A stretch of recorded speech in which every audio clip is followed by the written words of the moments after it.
We are still taking a look at all the tools in the little tool cabinet.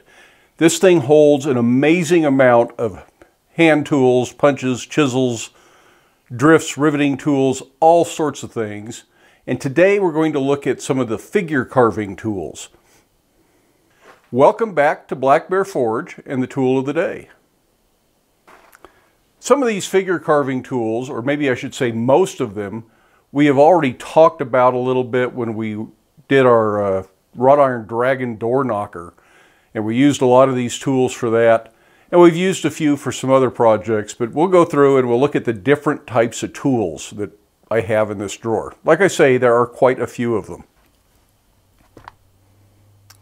So here are most of the figure carving tools. Like I say, a lot of these we made as a set.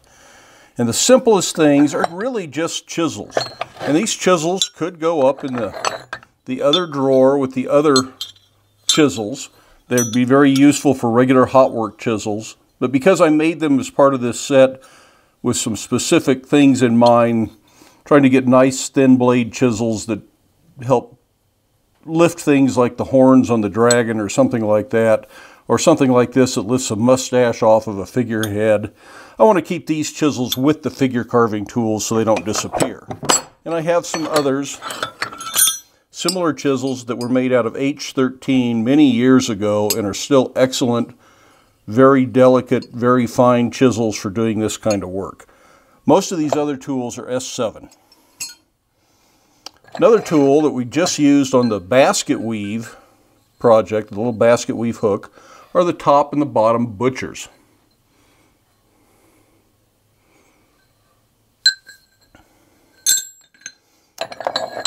I have a center punch in here because sometimes all you need is a little point when you're doing figures. And I have various eyeball punches, although my guess is I won't be able to get them all out at the same time here. Well, it's a nice assortment of them. But different shapes, different sizes, and depending on what you're carving, and I'll put links up here in the top left corner so that you can see the wizard heads we've done and some of the wrought iron dragons. So you can see how some of these tools are used if you go back and watch those videos. Then there are various fuller type tools, and they range from ball punches to square-ended punches to teardrop punches, just all sorts of different shapes of tools that are really just kind of for spreading material. There's somewhere between fullers and flat bottom punches, but there are bunches and bunches of tools. And you might also refer to some of these as set tools, the square ones, the oval ones, things like this, just for creating a flat that is very specific in an exact place, much like you would with a set hammer or a regular hand set that looks more like a set hammer. But they don't have to be that big, so you can make them smaller squares or ovals or rounds. Looks like another eyeball punch. Another fuller. More ball tools. You can see a lot of these things are really just the same idea, only done in different sizes.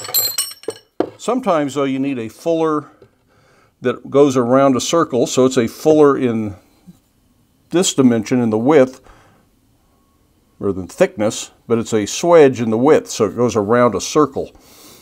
Very handy sometimes. These are the two chisels I made for doing scales on the dragon, but after trying it out on a sample, I didn't like it, so we didn't use them on the finished product. Another hand swedge. I'm not sure that belongs in this drawer, but I'm not sure where it does belong. I suppose one of these drawers that doesn't have much in it. And here are some very simple ball punches. These are just ball bearings, a little countersunk area on the end with a drill bit, and these were then soldered or brazed on the end. It's a pretty ugly job because I had no idea what I was doing 30 years ago when I did that. But those ball bearings have been on there for 30 years and they've been used a lot, so it's just not a big deal and it works just fine. Another eyeball punch. Another round punch. So a lot of these are just the same thing, only in different sizes. Here I actually have a feather and some little teardrop shapes. These are more ornamental stamping punches. And they can go up here in this drawer, because that's where the rest of the ornamental stamping punches are. Little heart-shaped punch. It's a good chance to clean out the tool drawer here.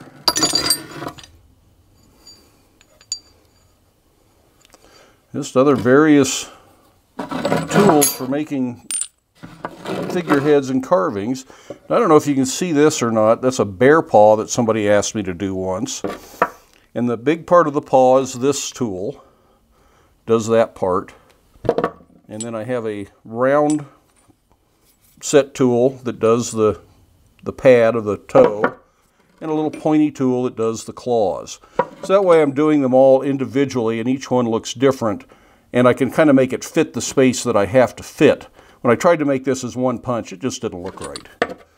But again, that goes up in that drawer. And finally, another ball punch. Now here's the dragon again, if you don't remember what the dragon looked like. And all of this work was done with those punches: eyeball punches, center punches, chisels, curved chisels. All those tools did all of the carving to create this face.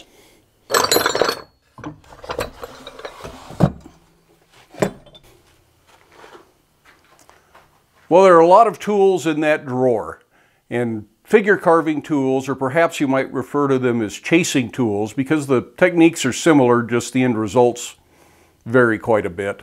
When chasing, you're usually working more two-dimensionally, and figure carving, you're working more three-dimensionally, creating faces and shapes of that sort. But the basket weave hook, for instance, probably is a better example of chasing than it is figure carving, to be quite honest. But that's all in a name, and it's not that critical as long as you know what you're doing and have the right tools for what you're doing. Now, would I make all of those tools if I were starting out? Of course not. I made those because I just felt like making a nice match set. Start off with the tools you need. If you're doing wizards or dragons or ram's heads, you don't need all those tools.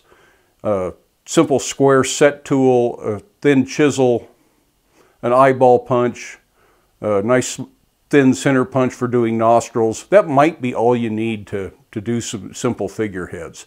So make what you need, unless you just feel like making 24 tools, which is kind of what I felt like doing that one project, so that's what I did. And again, I'll link to that up here in the top left corner so that you can see.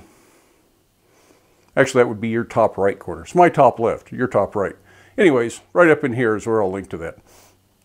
And so you can see the wizard heads and the dragons, and those will be throughout the video somewhere. Well, I hope you found some useful information there. We're getting near the bottom of the drawer. There's one more drawer that is unique to itself, and then the last three drawers are going to be all the same class of tool, so we'll cover all three of those drawers at one time. Now, after the last one that I did, several people commented about my store-bought, plain, cheap, tacky maybe, cabinet handles. And yeah, they're just, they were expedient. They're what was readily available at the time. I think they were in a box in the shed, and I didn't have to go out and buy anything, didn't have to take the time to make anything. And it would be nice to have hand-forged handles on this chest. Sooner or later, I would like to get around to that, but it's like the old story where the cobbler's children have no shoes because the cobbler is too busy making shoes for everybody else. He never gets around to doing his own projects. And that's usually the way it is with most craftspeople, most blacksmiths, certainly the way it is here in this shop. I rarely get to work on the stuff I want just for myself, so that may take a while. If that really bothers you, feel free to make a cabinet handle and send it on out. Or if you just want to see some of your work in the background and say, my handle's on that cabinet somewhere, I will happily put your handles on there. If you're interested in doing that, these are about 5 inches outside dimension. The grip area is about 3 inches, and they're about a 1-inch standoff. Any handle in that general vicinity of sizes would work just fine. No obligation. I don't really expect anybody to send handles out. But if this just bugs you that much and you really want to make handles and you want to see hand-forged handles on this, or if you just want to see your hand-forged handle, I would be happy to put your handle on the cabinet. Be happy to give you a little shout out in the video. Just up to you guys. Anyways, I hope you enjoyed that. Hope there was something useful in there for you. Give it a thumbs up if you can. I would love it if you hit that subscribe button. In the meantime, watch a few of the other videos, but then make time in your day to get out to the shop. Make something, but do stay safe. Do wear your safety glasses, and we'll see you for the next one.